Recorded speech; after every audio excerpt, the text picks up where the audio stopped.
who's out in the junior TKMs for the first time on a fresh new kart as well. Did well in NATSCA, which Alpha Live showed last week as well. But at the front, James Morley is going to be on pole. Joseph Booth is going to be alongside as we look down the track there.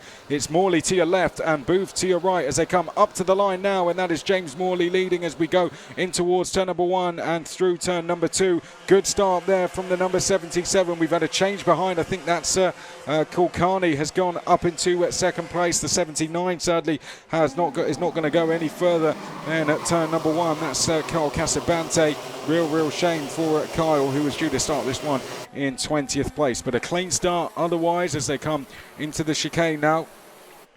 Leading the way is James Morley. Junior TKM always provides great racing round here, and like all of them, it's going to be 10 minutes plus 1 lap. It will be a longer race when we get to the KZs, as we see a change there for second place, and that's the number 45 of Joseph Booth getting back to where he started. So Booth across the line, the Tim Wilson Motorsport driver, trying to go after Morley now as he makes his way through turn number 2. There's a good move down the inside, a little further back. I think that was Alistair Cresswell, who's definitely going to be one to watch in the number 2 plate from 11th on the grid. And Alistair Cresswell immediately making positions. I think he's up to 8th place, so we'll keep an eye on him. We'll also keep an eye out for Garford as well, the number 9 down in 13th place. Let's see what he can do from down there. And we'll keep an eye out for who our top novice is. I've got to say, going along very well is Luke Jarman in 8th place. 2 novices in the top 10, which is a real fantastic achievement already. But 8.5 minutes to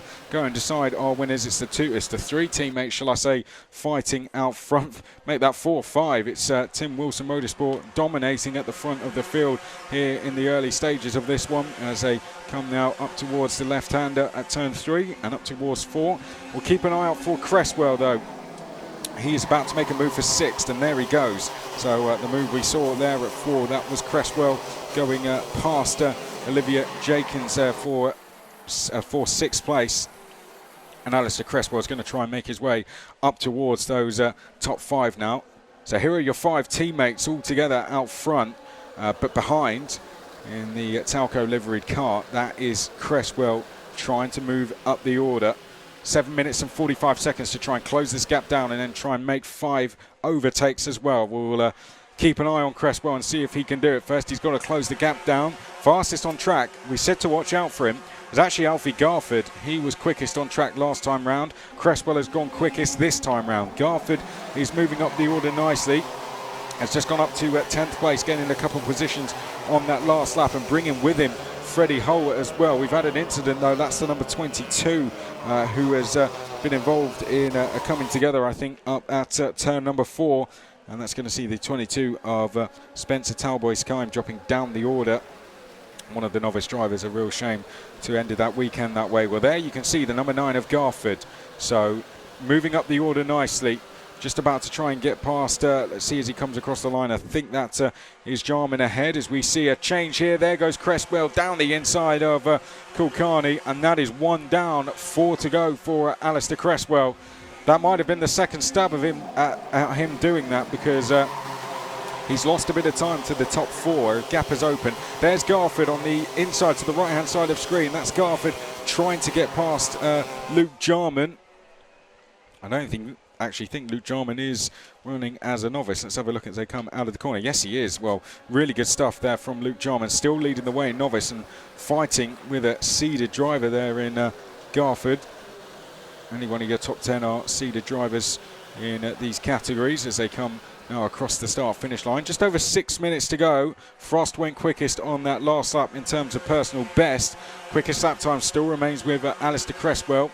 Cresswell trying to close down the top 4. We'll give you a look at the gap between 4th and 5th, because that's one where that's going to be an important one to monitor throughout this race. And we can see, I don't know if that's the number 20 there of Dara there being given the hurry up, but that was certainly an attempted move there from McKierney as they come down the back straight now and down towards Wilkins.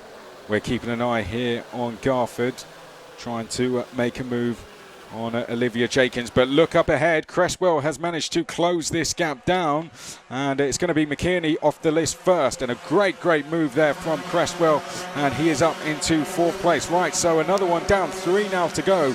Booth, Frost and Morley. We've seen a change for second. Frost has gone past Booth, and I think Frost may be noticing what was coming from behind there and has decided to get into second. If it wasn't intentional for those reasons, he's decided to do it at a very convenient time there, because that's going to leave Booth now dealing with the pressure of Cresswell. And there you can see Booth had a look over his shoulder.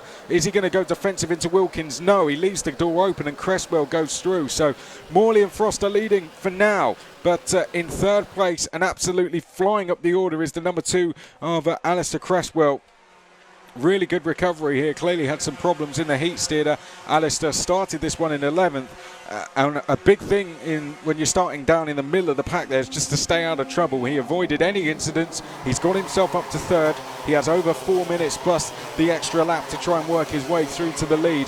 And you'd have to say, if you're Morley or Frost, you're going to have to start going defensive here, because Cresswell is going 4/10 quicker in terms of best laps than Morley and Frost.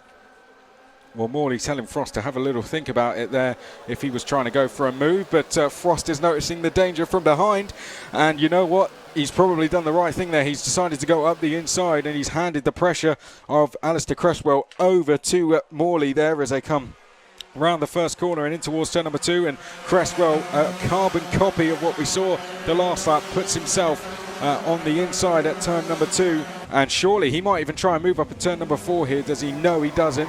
Decides to stay in second. In the background, Garford, the other Talco driver, also working his way through the order. And Garford has now got himself up into, I think that is 6th place as they come out of the chicane now.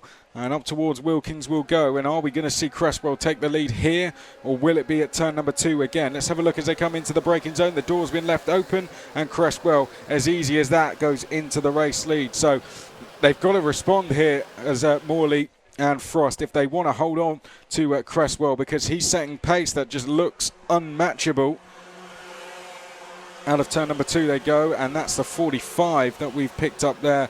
That's Booth. Well, that was one of our top 5, and sadly Booth has had terminal problems and is going to go no further in this race. Well, that makes Garford's job in 6th place a little bit easier. Everyone's moved up one, and sadly a driver who was competing for a podium is out of the race, and we didn't really see why that happened. Well, Morley's hanging with Cresswell here. This is good for Morley. He's decided to just try and hang on to Alistair Cresswell and maybe fight back later in the race. And so far, that's working in his favour. Frost is in 3rd place. And Cresswell, for the first time in this race, goes defensive. There's just over 2 minutes to go here. And this is game on for the lead, isn't it? And if it looked like Cresswell was going to disappear off into the distance, that's certainly not happening. Up towards 4, and Morley getting frustrated. They're trying to say to Cresswell, get on with it. And with that, he's left the door open to one of his teammates, Frost, who tries to dive down the inside but doesn't get through. McKinney's going to now get into 3rd place. Behind that, we've got Garford, who's got past Kulkarni, so we've had a change for 5th on this lap as well.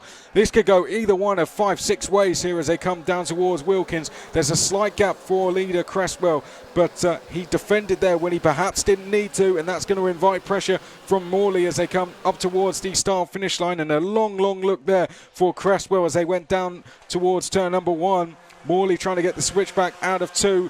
We've got behind that McKinney, Frost, Garford, Kulkarni, Olivia Jenkins trying to close in as well. It's a really close fight in Junior TKM. Should we expect anything else in this category? As in the background, Garford trying to work his way up into 4th place. Hasn't been able to get through as they come into the chicane here. We'll have, I think, 2 to go at the end of this one. And Cresswell leading the way, or is he? Because Morley's found a gap on the inside, and Morley's gone through to take the lead. Going through into 2nd place there is McKinney. So things have turned on its head now for Cresswell. He finds himself back into 3rd place, and with some work to do as we go across the line, I think we're going to have it 2 or 3 laps remaining as we go in towards turn number 2, and an attempt down the inside there from Frost. Wasn't quite able to do it. And here's Garford as well. Garford is now with them. So 4 for the lead as we go up towards turn number 4. 2 in chase as well. They're 2 by 2 in towards the hairpin. And all contact there, and off onto the banking is the number 50 there. I think that's Frost that's gone off. The number 59 of Frost is out of the race, unfortunately. So 4 become 3 now as they go onto the back straight. Didn't really see exactly what caused that incident. It just looked like side-by-side contact. But down the inside, Cresswell's gone down the inside of Morley there. Garford's going to come get the switch back on the exit. We're going to be side-by-side up to the line here. We're going to squeeze 2 more laps in. And it's side-by-side between Cresswell and Garford as they go in towards turn number 2. Coming back into this fight now is McKinney and Kulkarni as well. Also coming back into this battle as they come up towards the hairpin. This for the penultimate time of asking Cresswell. A real battle on his hands to try and hold off the likes of Garford, Morley, McKinney and Kulkarni as well as they make their way into the chicane. This for the final time. Jenkins is 6th, and it's Mitchell, Hull, Jarman, stint behind that as they now come down towards the final corner. Garford has silently worked his way through, and he's got himself in a position here to potentially go and win this race, but he has to get by Alistair Cresswell, who's going to be making that kart as wide as possible as we go on to the final lap of the race. And a warning there for Cresswell for blocking there, so he's got to be careful on this last lap not to pick up another as they come out of the second corner now. Up towards turn number 3 we go. Who's your money on? Is it going to be Cresswell or is it going to be Garford? Garford's going to have a look down the outside. Behind that, are we going to see anyone sneak a move? We're going to see Morley going side by side with Kulkarni. I think Kulkarni is trying to sneak a podium on the last lap here. We're side by side for the lead. Garford trying to go round the outside. Oh, and they've come to contact there, and Morley's been collected in the incident. Who's going to emerge in the lead? I think it might be Kulkarni who's emerged in the lead of the race as they go down to the final corner. This for the final time. I think it's McKinney who's actually leading the way from Kulkarni. And behind that, as they come up to the final corner and across the start-finish line, McKinney is going to take the race win. What a drive there. Dara McKinney wins in dramatic circumstances.